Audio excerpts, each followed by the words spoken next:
ಕರ್ನಾಟಕದಲ್ಲಿ ಧರ್ಮಸ್ಥಳ ಒಂದು ಕ್ಷೇತ್ರ, ಅದನ್ನು ನಾವು ದೇವರ ನಾಡು ಅಂತ ತುಂಬ ಜನ ಅದನ್ನು ಬಿಂಬಿಸ್ತಾರೆ. ದೇವರ ನಾಡಿನಲ್ಲಿ ಹೆಣ್ಣು ಮಕ್ಕಳ ಹಸಿ ಮಾಂಸಕ್ಕೆ ಅಷ್ಟು ಜೋತ್ ಬಿದ್ದಿದ್ರ ಈ ಗಂಡಸರು ಅಂತ ಪ್ರಶ್ನೆ ನನಗೆ ಕಾಡ್ತಾ ಇದೆ. ಅದರಲ್ಲಿ ಹೆಣ್ಣು ಮಕ್ಕಳೇ ಯಾಕೆ ಆಗ್ಬೇಕಾಗಿತ್ತು? ಈಗ ಸಿಕ್ಕಿರೋ ಮಾಹಿತಿಗಳ ಪ್ರಕಾರ ಅದರಲ್ಲಿ ಗಂಡ ತೀರ್ಕೊಂಡಂತ ಹೆಣ್ಮಕ್ಳ ಮೇಲೆ ಕೂಡ ದೌರ್ಜನ್ಯ ಆಗಿದೆ, ಗಂಡ ಸತ್ತಂತ ಹೆಣ್ಮಕ್ಳ ಮೇಲೆ ಕೂಡ ದೌರ್ಜನ್ಯಗಳು ಜಾಸ್ತಿ ಆಗಿದೆ, ಯಾರಿಗೆ ಮದುವೆ ಆಗ್ಲಿಕ್ಕೆ ಇಷ್ಟ ಇಲ್ಲ ಅಂತ ಹೆಣ್ಮಕ್ಳ ಮೇಲೆ ಕೂಡ ದೌರ್ಜನ್ಯ ಜಾಸ್ತಿ ಆಗಿದೆ.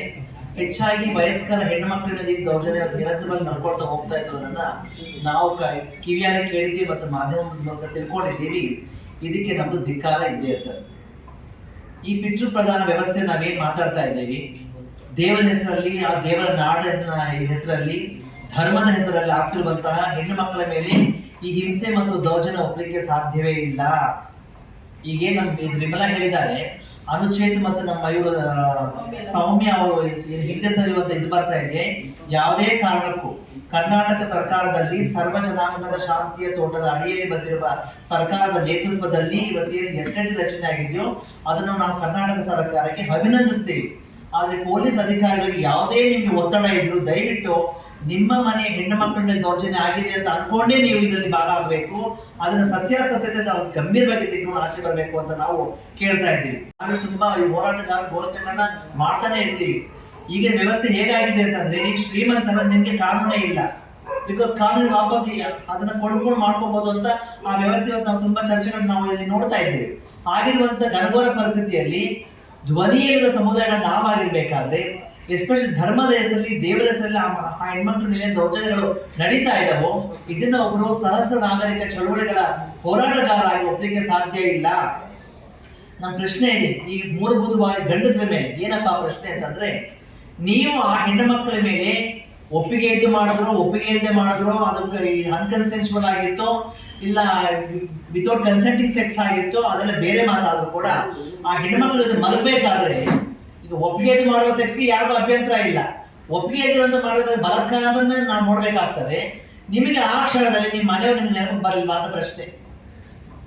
ಈ ಚಿಕ್ಕ ಮಕ್ಕಳು 18 ವರ್ಷಕ್ಕಿಂತ ಕೆಳಗಡೆ ಮಕ್ಕಳಾಗಿರ್ಬೋದು, 18 ವರ್ಷಕ್ಕಿಂತ ಮೇಲ್ಪಟ್ಟ ಮಕ್ಕಳಾಗಿರ್ಬೋದು, ಅಂತ ಒಂದು ಕೃತ್ಯದಲ್ಲಿ ಭಾಗ ಆಗ್ತಿರ್ಬೇಕಾದ್ರೆ ಸೆಕ್ಷುವಲ್ ಆಗಿ ಎಲ್ಲಾ ರೀತಿ ಬಳಸ್ಕೊಂಡು ಆದ್ಮೇಲೆ ಕೂಡ ಹೆಣ್ಮಕ್ಳನ್ನ ಸಾಯಿಸುವಂತ ಒಂದು ಗತಿ ನಿಮ್ಗೆ ಏನ್ ಬಂದಿತ್ತು ಅಂತ ಪ್ರಶ್ನೆ. ಅದಾದ್ಮೇಲೆ ಮತ್ತೆ ಆ ಹೆಣ್ಮಕ್ಳನ್ನ ಸಾಯಿಸಿ ಅವರ ಹೂಳುವಂತ ಪರಿಸ್ಥಿತಿ ಏನ್ ನಿಮ್ಗೆ ಬಂದಿತ್ತು ಅಂತ ಪ್ರಶ್ನೆ. ಸೊ ಇಲ್ಲಿ ನೀವು ಬರೀ ಆ ಹೆಣ್ಮಕ್ಳ ಜೊತೆ ಮಾತ್ರ ಚಲ್ಲಾಟ ಆಡಲಿ. ಇವತ್ತು ಜನ ಕರ್ನಾಟಕಕ್ಕೆ ಕಾಲಿಕ್ಬೇಕು ಅಂತಂದ್ರೆ 10 ಪಟ್ಟು ಯೋಚನೆ ಮಾಡ್ತಾ ಇದ್ದಾರೆ. ಸೊ ಅಂತ ಗಂಡಸರಿಗೆ, ಅಂತ ಕಾಮಕರಿಗೆ, ಅಂತ ಪಿತೃ ಪ್ರಧಾನ ವ್ಯವಸ್ಥೆ ಭಾಗ ಆಗಿದವರಿಗೆ, ಧರ್ಮದ ಹೆಸರಲ್ಲಿ ಮಾಡ್ತಿರುವಂತವರಿಗೆ, ಜಾತಿ ಹೆಸರಲ್ಲಿ ಮಾಡ್ತಿರುವಂತ ಇಂಥ ಹೀನಾಯ ಈ ಕೃತ್ಯಕ್ಕೆ ನಾವು ಒಪ್ಪಲಿಕ್ಕೆ ಸಾಧ್ಯ ಇಲ್ಲ.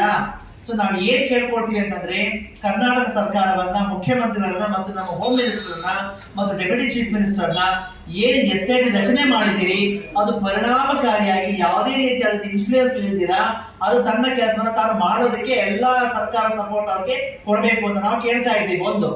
ಎರಡನೇದು, ಎಷ್ಟು ನಮ್ಗೆ ಗೊತ್ತಾಗುತ್ತೆ ಒಂದು ಇನ್ವೆಸ್ಟಿಗೇಷನ್ ಟೀಮ್ ರೆಡಿ ಆಗಿದೆ ಅಂತಂದ್ರೆ ಜನ ಸ್ಟಾರ್ಟ್ ಮಾಡ್ತಾರೆ ಲಾಬಿಗಳು ಮಾಡ್ಲಿಕ್ಕೆ. ಇದು ನಮ್ಮ ಹೆಸರು ಕೈ ಬಿಟ್ಬಿಡಿ, ಆ ಇನ್ಸಿಡೆಂಟ್ಸ್ ಬಗ್ಗೆ ಇದು ಕೈ ಬಿಟ್ಬಿಡಿ, ಈ ಘಟನೆ ಬಗ್ಗೆ ಕೈ ಬಿಟ್ಬಿಡಿ ಅಂತ ಹೇಳ್ತಾರೆ. ಯಾವುದಕ್ಕೂ ಆಗಬಾರ್ದು. ನಾವೇನ್ ಯೋಚನೆ ಮಾಡ್ತಿದೀವಿ ಅಂತಂದ್ರೆ, ಈ ನಾವೆದ್ದು ನಿಲ್ಲದಿದ್ದರ ಕಡೆಯಿಂದ ಮಾನ್ಯ ನಮ್ಮ ಹೋಮ್ ಮಿನಿಸ್ಟರ್ನ ಮೀಟ್ ಮಾಡ್ಲಿಕ್ಕೆ ಎಲ್ಲಾ ರೀತಿ ತಯಾರಿಗಳು ನಡೀತಾ ಇದ್ದಾವೆ. ಜೊತೆಗೆ ಹೋಮ್ ಸೆಕ್ರೆಟರಿನೂ ಕೂಡ ಮೀಟ್ ಮಾಡ್ಬೇಕು ಅಂತ ತಯಾರಿಗಳು ನಡೀತಾ ಇದ್ದಾವೆ.